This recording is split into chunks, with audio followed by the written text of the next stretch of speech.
ဆိုကြပါစို့ဒါနကောင်းမှုပြုတာဟာသိကောင်းတာပဲမိမိအကျိုးလည်းရှိတယ်တပါးသောသူအကျိုးလည်းရှိပြစ္ဆုတ်ပံအကျိုးလည်းရှိတယ်တန်တရားအကျိုးလည်းရှိတယ်နောက်ဆုံးတန်တရားဝုကလွတ်ရနိဗ္ဗာန်ကိုတောင်ရောက်စေနိုင်တယ်လို့ဒီပိဋကကြီးသိတယ်သိလို့မို့လည်းပဲတစ်ခါဒါနကောင်းမှုဖြစ်အောင်မိမိရဲ့စိတ်ကိုတိုက်တွန်းနှိုးဆော်ပြီးတော့ကြိုးစားကြည့်အဲ့ဒီလိုကြိုးစားတဲ့အခါတိုင်းဒါနကောင်းမှုဟာဖြစ်တတ်ပါသလားမဖြစ်တတ်ဘူးဒါနကောင်းမှုဖြစ်အောင်ကြိုးစားတိုင်းဒါနကောင်းမှုဖြစ်ပါသလားမဖြစ်ဘူးဗျဘာဖြစ်လို့တုံးဆိုတော့အဲ့ဒီလောဘဆိုတဲ့စိတ်အဲ့ဒီမစ္စရိယဆိုတဲ့ဝန်တိုတဲ့စိတ်ဒီမကောင်းတဲ့စိတ်တွေကမိမိရဲ့ရည်ရွယ်ချက်ကိုဆန့်ကျင်ကန့်ကွက်ပြီးတော့အနှောင့်အယှက်တွေပေးနေတာကိုဟုတ်ရလားဒါနလေးပြုမယ်လို့ကြံတယ်10ခါလောက်ကြံမှ2ခါ3ခါလောက်ဖြစ်တတ်တယ်အဲ့ဒါဘာကြောင့်လဲဆိုတော့မိမိရဲ့စိတ်ကိုမနိုင်လို့ပေါ့ဟုတ်ရလားအေးသီလလည်းကောင်းတယ်လို့ဒီပိဋကကြီးသိတာပေါ့ကိုစောင့်စည်းရတာနှုတ်ကိုစောင့်စည်းရတာသိကောင်းတာပဲတချို့ကမှအန္တရာယ်မပြုသောအများကိုစိတ်ချမ်းသာစေသောကာယကံမှုဝစီကံမှုလေးတွေနဲ့သီလလေးနဲ့စင်စင်ကြယ်ကြယ်နေရတာကောင်းတာပဲလို့သိပင်သိ냐တော်လည်းပဲသီလဖြစ်အောင်ကြိုးစားတိုင်းသီလကလည်းဖြစ်တတ်တာမဟုတ်ဘူးအဲ့ဒီသီလကပျက်စီးပြီးတော့သွားတာလေဘာကြောင့်လဲဆိုတော့မိမိရဲ့စိတ်ကိုမနိုင်လို့ဟုတ်ရဲ့လားမျက်စိကိုမနိုင်ဘူးနားကိုမနိုင်ဘူးနှုတ်ကိုမနိုင်ဘူးလက်ကိုမနိုင်ဘူးအဲ့ဒါတွေကိုအနှစ်ချုပ်လိုက်တော့စိတ်ကိုမနိုင်ဘူးမနိုင်တဲ့အခါကျတော့သီလတွေကတစ်ခါပျက်စီးမသွားဘူးလားပျက်စီးသွားတယ်ဟုတ်လားနောက်ဘာဝနာလုပ်တွေကိုကြိုးစားမယ်သိကောင်းတာပဲအေးချမ်းမှုရှိတယ်လောကဓာတ်တရားတွေကိုခံနိုင်ရရှိတယ်နောက်ဆုံးမဉ္ဇဉ်ဘုံဉဏ်ကိုဒီဘဝတည်းရပြီးတော့ဒုက္ခခတ်သိမ်းငြိမ်းစေနိုင်တယ်လို့ဒီပိဋကကြီးသိပါတယ်သိပေမဲ့ဘာဝနာအလုပ်ကိုကြိုးစားဖို့ကြတော့ပိုးပြီးတော့တောင်ခက်ခဲမနေဘူးလားအဲ့ဒါဘာကြောင့်အဲ့လိုခက်ခဲတာလဲဆိုလို့ရှိရင်စိတ်ကိုမနိုင်လို့ဟုတ်ရဲ့လားဒါကြောင့်မြတ်စွာဘုရားကကိုကအဖြူဆိုရင်စိတ်ကအမဲပဲဟိကိုကိုအမြဲတမ်းဆန့်ကျင်ကန့်ကွက်ပြီးတော့နှောင့်ယှက်နေတာဒီစိတ်ကမကောင်းတဲ့စိတ်တွေကပေါ့လေဟုတ်လား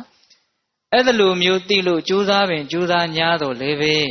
ကိုယ်စိတ်တိုင်းညသူ့ကိုနိုင်ဖို့ပါလေအင်မတန်ခဲရင်ပါတယ်တဲ့ဒါကိုရည်ရွယ်ပြီးတော့မြတ်စွာဘုရားကဒုံနေကဟတနှိမ်နှင်းဖို့ရအင်မတန်ခဲရင်ပေထသောစိတ်ဆိုတာနိုင်ဖို့ပါလေအင်မတန်ခဲရင်တယ်နော်လဟုနောတဲ့စိတ်ဆိုတာအင်မတန်မြန်တယ်အခုကောင်းတာလုပ်နေတယ်ကောင်းတာတွေလုပ်ရဲ့ကြားတဲ့ကပဲမကောင်းတဲ့ဘက်ကိုလည်းပဲလှစ်ခနဲ့ပြေးပြီးတော့မကောင်းတဲ့စိတ်တွေဖြစ်မလာဘူးလားဒါနပြုရင်းနဲ့ပဲမလို့ဟာငါမို့လူနိုင်တယ်ဟိဟိုလူတွေဘယ်လိုဟိအစရှိတဲ့ဖြစ်မကောင်းတဲ့စိတ်တွေဝင်မလာဘူးလားညဘုရားဝတ်တဲ့အချိန်လေးစဉ်းစားကြည့်ဘုရားဝတ်တာလေးဘာမှမကြာဘူး10မိနစ်5မိနစ်တချို့ဟုတ်လားအဲ့ဒီအချိန်ကလေးမှာတော့ပြန်လွင်တဲ့စိတ်တွေမောဟတွေမကျေနပ်တာတွေလောဘတွေအစရှိတဲ့မကောင်းတဲ့စိတ်တွေပြောင်းလဲသွားတာမကြုံရဘူးလားစိတ်ဓာနုပဒနာကမ္မထံစီးပြန်ကြည့်မယ်ဆိုရင်ပိုတောင်သိနိုင်အခုကောင်းနေတဲ့ကြားတွေကပဲမကောင်းတာတွေဖြစ်သွားတာဟုတ်လားအဲ့ဒါလိုပဲမကောင်းတာတွေဖြစ်နေတဲ့ကြားတွေကလည်းကောင်းတဲ့စိတ်ကလေးတွေကလည်းဖြစ်လာတတ်သေးတာပဲဩငါမကောင်းရင်ငါပဲဆင်းရဲမှာပေါ့တခါတလေမကောင်းတဲ့ကြားတွေကမကောင်းတဲ့စိတ်တွေအစဉ်အဆက်ဖြစ်နေတဲ့ကြားတွေကတော်ပြီကောင်းတာလေးတော့လုပ်အောင်မယ်လို့ဟောကောင်းတဲ့စိတ်ကဖြိုးကနေဖြတ်ကနေဝင်မလာဘူးလားအဆိုးမရဘူးအင်မတန်မြန်တဲ့သဘောမရှိဘူးလားရှိတယ်ဒါကြောင့်မြတ်စွာဘုရားကစိတ်ကိုခုတစ်မျိုးတော်ကြတစ်မျိုးနော်အင်မတန်မြန်တဲ့သဘောရှိတယ်သိနိုင်တယ်နော်တက္ကကြီးများဟုတ်လားဒုံနေကဟတလဟုနောယထာကာမနိပါတိနောယထာကာမနိပါတိနောလူရှိရာအာယုန်တို့သို့ကြခြင်းရာကြခြင်းတိုင်းကြရောက်လေသဘောရှိပေထသောတတ္တိယစိတ်ရဲ့သဘောတဘာဝစိတ်ဆိုတာတင့်တော်တာတွေမတင့်တော်တာတွေမရွေးချယ်ပဲနဲ့သူကြိုက်မိပြီဆိုရင်တော့ဇွတ်ပဲအဲ့ဒီအာယုန်ကိုကျက်စားနေတော့တာပဲဘေးကဘယ်သူမှလည်းမြင်ရတာသိရတာမဟုတ်လေတော့ ရှက်တဲ့သဘောကြောက်တဲ့သဘောကလည်းအပြည့်အဝမရှိဘူးလေဟုတ်လားကိုတွေးနေတာကြီးကိုကြံစည်နေတာကြီးကိုစိတ်ကြီးကြက်စားနေတဲ့နေရာကိုတပါးသောသူတွေသိသွားမယ်ဆိုရင်ဘလောက်မြန်ရှက်เสียကောင်းမလဲတကားကြီးဒီမကြီးများတင့်တော်တာတွေမတင့်တော်တာတွေမရွေးချယ်ပဲနဲ့ရှိမရှိကမ်းမရှိဗယံပရာသူကြခြင်းရာအာယုံကိုကြတဲ့သဘောရှိတယ်စိတ်ရဲ့တတိယသဘောတဘာဝဟုတ်လားစိတ်ဆိုတာသဘောတဘာဝတွေအများကြီးရှိတယ်ရှုထောင့်အမျိုးမျိုးမျက်နှာစာအမျိုးမျိုးရှိတယ်ဒီနေရာမှာတော့မြတ်စွာဘုရားက၃မျိုးပြောထားတယ်ဟုတ်လားမှတ်မိသေးလားစိတ်ဆိုတာနိုင်ဖို့အင်မတန်ခက်တယ်ကိုကကောင်းကြည့်မယ်မလို့သူကမကောင်းတဲ့နေရာကိုပြေးသွားတတ်တယ်ဟုတ်လားစိတ်ဆိုတာအင်မတန်မြန်တဲ့သဘောရှိတယ်စိတ်ဆိုတာသူကြကျင်တဲ့နေရာကိုကြတတ်တဲ့သဘောရှိတယ်စီကံမရှိဘူးဗယံပရာဖြစ်တဲ့သဘောပေါ့အဲ့ဒီလိုမျိုးမိမိကိုအကြီးအကျယ်ဒုက္ခပေးတတ်တဲ့ဒီစိတ်ကိုစိတ်တသာစိတ်ကိုဓမ္မတော်ရင်ကြည်လိမ္မာအောင်ဆုံးမနိုင်ခြင်းသည်သာဓုကောင်းလာပေ၏အဲ့ဒီစိတ်ကိုမိမိအလိုကျဖြစ်အောင်ယဉ်ကျေးအောင်လိမ္မာအောင်သိမ်မွေ့အောင်နူးညံ့အောင်အပြစ်ကင်းအောင်ဆုံးမနိုင်မယ်ဆိုရင်အင်မတန်ကောင်းပါတယ်မဆုံးမနိုင်ဘူးဆိုရင်တော့မကောင်းဘူးပေါ့ဟုတ်လားစိတ်ကိုမဆုံးမဘူးဆိုရင်ကာယကံဝစီကံမနောကံတွေကဖြစ်ချင်တိုင်းဖြစ်ပြီးတော့နောင်တရတဲ့အမှုတွေလှုပ်ချင်တိုင်းလှုပ်ပြောချင်တိုင်းပြောပြီးတော့ပြစ္ဆုတ်ပံမှာလည်းပဲပူပူလောင်လောင်ဆင်းဆင်းရဲရဲတန်တရားမှာလည်းပဲပူပူလောင်လောင်ဆင်းဆင်းရဲရဲနေရပြီးတော့မကောင်းတာတွေနဲ့နေကုန်းချုပ်ရတတ်တယ်ဟုတ်ရဲ့လားဒါကြောင့်စိတ်ကိုယဉ်ကျေးလိမ္မာအည်သွေးရှိအောင်ဆုံးမနိုင်ခြင်းသည်ကောင်းတယ်နော်တန်တန်ဆုံးမသဖြင့်ယဉ်ကျေးလိမ္မာသောစိတ်တန်စိတ်သည်ဒုက္ခဝါလူနဲ့နိဗ္ဗာန်သုံးတန်သောချမ်းသာဒုက္ခကိုဆောင်ခြင်း၍ပေးနိုင်ပါပေ၏အဲ့ဒါလိုမိမိတို့ကအသိဉာဏ်ဥရှိပြီးတော့မြတ်စွာဘုရားရဲ့အဆုံးအမတွေကိုတန်ဖိုးထားပြီးတော့ဒီစိတ်ကိုဒေသနာတော်နဲ့အညီဆုံးမမယ်ဆိုလို့ရှိရင်အဲ့ဒီလိမ္မာယဉ်ကျေးတဲ့စိတ်ဟာ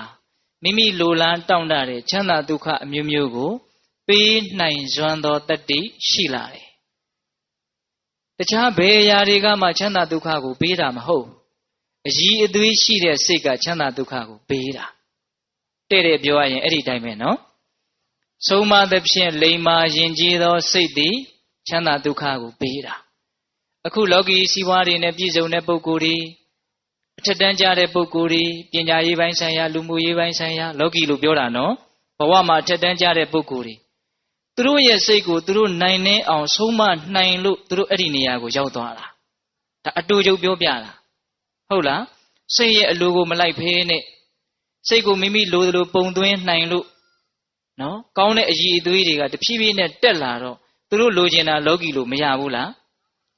စိတ်ကိုအရှင်သခင်လိုအုပ်ချုပ်နိုင်တဲ့ပုဂ္ဂိုလ်တွေဟာအထက်တန်းကိုရောက်တာပဲ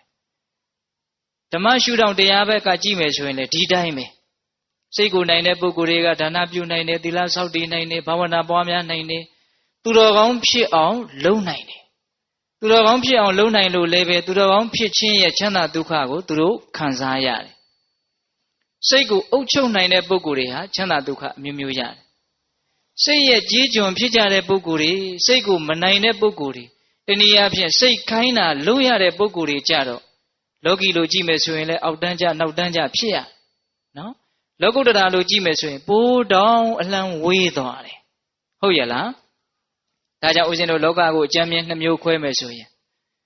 အစဉ်ပြေးနေကြတဲ့ပုဂ္ဂိုလ်တွေလောကီလိုလောကုတ္တရာလိုအစဉ်ပြေးနေကြတဲ့ပုဂ္ဂိုလ်တွေစိတ်ကိုယဉ်ကျေးလိမ္မာအောင်ဆုံးမနိုင်တဲ့ပုဂ္ဂိုလ်တွေအစဉ်ပြေးတာပါပဲဟုတ်ရဲ့လားအစဉ်မပြေဘူးဟေ့အစစရာရာအစဉ်မပြေဘူးဟေ့စိတ်ကိုမနိုင်တဲ့ပုဂ္ဂိုလ်တွေအစဉ်မပြေတာပါပဲနော်ဒါကြောင့်မြတ်စွာဘုရားကဒီမှာတော့ပွင့်ပွင့်လင်းလင်းပြောထားတယ်စိတ်ကိုယဉ်ကျေးလိမ္မာအောင်ဆုံးမနိုင်မယ်ဆိုရင်ချမ်းသာဒုက္ခအမျိုးမျိုးကိုအဲ့ဒီစိတ်ကဘာလဲပေးပါလိမ့်မယ်အဖေကမပေးနိုင်ဘူးအမေကမပေးနိုင်ဘူးတခြားဘယ်သူကမှမပေးနိုင်ဘူးမိမိရဲ့အည်အသွေးရှိတဲ့စိတ်ကပဲမိမိကိုချမ်းသာဒုက္ခပေးလိမ့်မယ်ဒီဒေသနာလေးအနှစ်သာရမရှိဘူးလားရှိတယ်စိတ်ရဲ့သဘောတဘာဝ၃ချက်ပြောထားတယ်နော်မမေ့နဲ့နော်စိတ်ဆိုတာနှိမ်နှင်းဖို့ခက်တယ်စိတ်ဆိုတာအင်မတန်မြန်တယ်စိတ်ဆိုတာ ယံပရာကြခြင်းတဲ့နေရာကိုကြတတ်တယ်အဲ့ဒီစိတ်ကိုဆုံးမနိုင်ရင်ချမ်းသာဒုက္ခအမျိုးမျိုးအဲ့ဒီစိတ်ကဆောင်ကျင်းပြီးတော့ပေးပါလိမ့်မယ်တဲ့အင်မတန်ကောင်းတဲ့လျှို့ဝှက်ချက်တစ်ခုကိုရတယ်လို့မျိုးလို့အဲ့ဒါလိုခံစားနိုင်ရမယ်နော်ဒကာကြီးဒကာမကြီးများ